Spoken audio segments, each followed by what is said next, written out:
자, 이재명 대표의 단식이 16일 차에 접어들면서 뭔가 이재명 대표에 대한 재판도 진행이 되고 있습니다. 검찰 수사는 검찰 수사대로 진행이 되는 것이고 이미 기소가 된 것들은 이제 재판이라는 게 진행되는 거 아니겠습니까?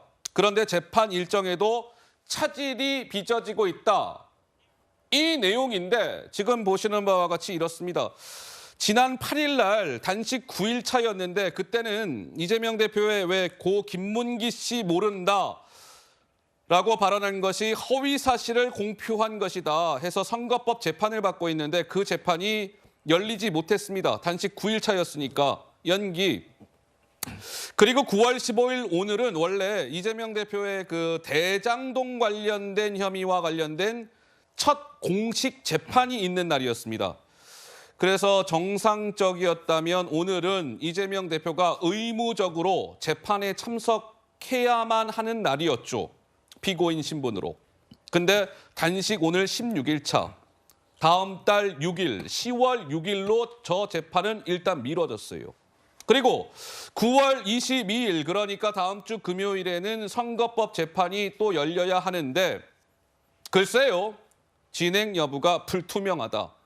따라서 이 재판 일정에도 차질이 빚어졌다. 이재명 대표의 단식으로 인해서. 어떻습니까? 우리 조승현 우리 부위원장 보시기에는 자연스러운 스케줄이라고 봐야 될까요? 좀 어떻게 보시는지요? 예, 재판 일정은 재판 일정대로 진행이 되어야겠죠. 앞으로 건강이 회복된다든지 이런 상황에 따라서 재판은 그대로 진행이 될 거라고 보여지고요. 예.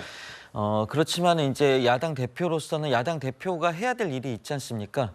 그 여당의 대통령실의 일방통행 독주 이런 거에 대한 저항하기 위한 야당 대표로서 해야 될 일을 하는 것이기 때문에 이 일정들과 이제 수사 일정을 조율한 것처럼 재판 일정도 조율해서 그대로 할 거라고 보여지고요. 아까 지금 또 그 말씀하셨는데 재판을 연기하기 위해서 수사를 안 받기 위해서 막 이렇게 거짓말 범죄자라고 이렇게 단정을 하시는 건 좀 자제해 주셨으면 좋겠습니다.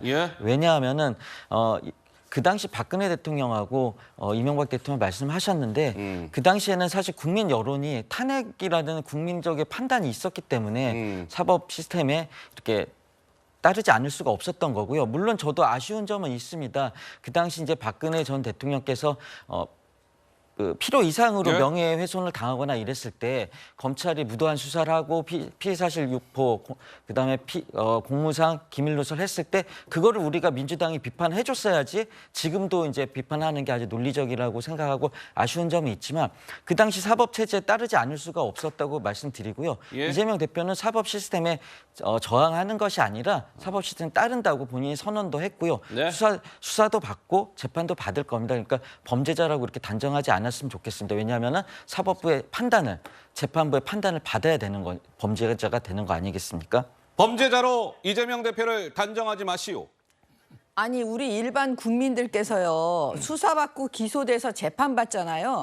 다 범죄자라고 해요. 그거를 왜 이재명 대표만 범죄자라고 하지 말아달라고 해요. 이재명 대표는 무슨 왕이에요? 우리가 전혀 손댈 수가 없어요? 말도 함부로 할 수가 없어요? 정말 이해가 안 되잖아요. 그러면 우리 국민들 모두에게 그런 범죄자라는 단어를 아예 쓰지 못하도록 그런 법안을 만들어서 아예 통과를 시키세요.